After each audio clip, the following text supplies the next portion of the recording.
Don't miss the all-new Mighty Morphin Power Ranger.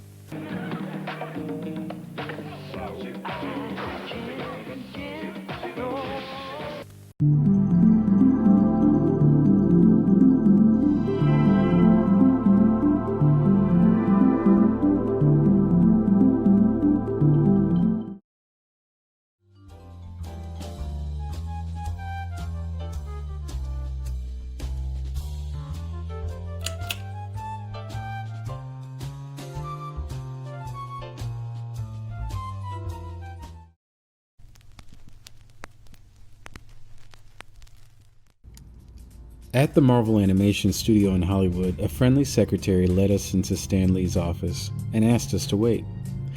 We stood there, surrounded by mementos of Stan's most famous creation. There were Spider-Man comics, Spider-Man paperback books, photos of Spider-Man, and awards given to the superhero and his creator.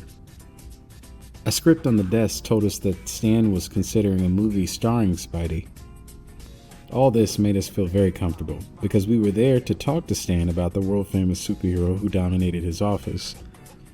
We had come to Hollywood to ask for help in announcing Spider-Man's latest conquest, the world of video games. Introduce the new Spider-Man cartridge. Of course I'll help you. He warned us that he wasn't very good at video games. But then, I sometimes think you have to be 19 or younger to really master those games. And I passed 19 at least 2 years ago. We decided not to comment on his arithmetic and asked instead if he'd be willing to enter a friendly video game competition. Who would be my opponent? He added. Spider-Man, we told him. You want me to play the Spider-Man game against Spidey himself? What a great idea. He thought for a few seconds, then added, but only on one condition. And we asked, what's that? And to our great relief, he said, only if we can get some kids to join us. That sounded right to us. So we told Stan we'd see him on Saturday morning. And we went and made arrangements for a party at his house. On Saturday, we showed up with Spider-Man, 14 kids, and one surprise for Stan. The surprise was the Green Goblin. Since he's also a character in the new video game, Spidey had insisted that he be invited to join us. The Spider-Man game comes from Parker Bros, who've already scored big in the video game field with Frogger and The Empire Strikes Back. In their new game, Spider-Man uses his web fluid to climb a tall building where a gang of criminals are hiding out. Near the top of the building, he has to defuse a series of bombs in order to reach the super bomb at the very top. The super bomb is protected by the leader of the gang, the Green Goblin himself.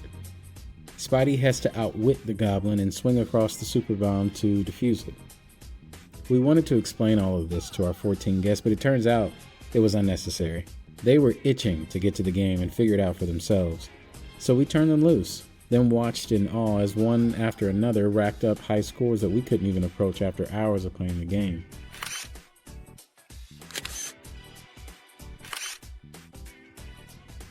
Stan tried the game several times.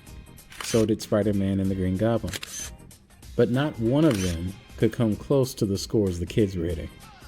So we did the only smart thing a person to do in the situation. We just stopped keeping score. Instead, we all just had fun taking turns at the game. There were a couple of minor incidents that could have led to trouble. The Green Goblin, for instance, kept insisting that he could top Spider-Man's high score if we give him just one more chance. And we had to keep reminding him that no one was paying attention to the scores except him. Eventually, he stopped competing and just played.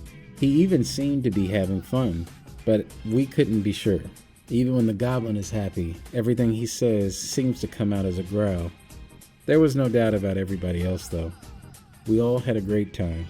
When the party was over, Spider-Man discovered the perfect ending for a terrific day.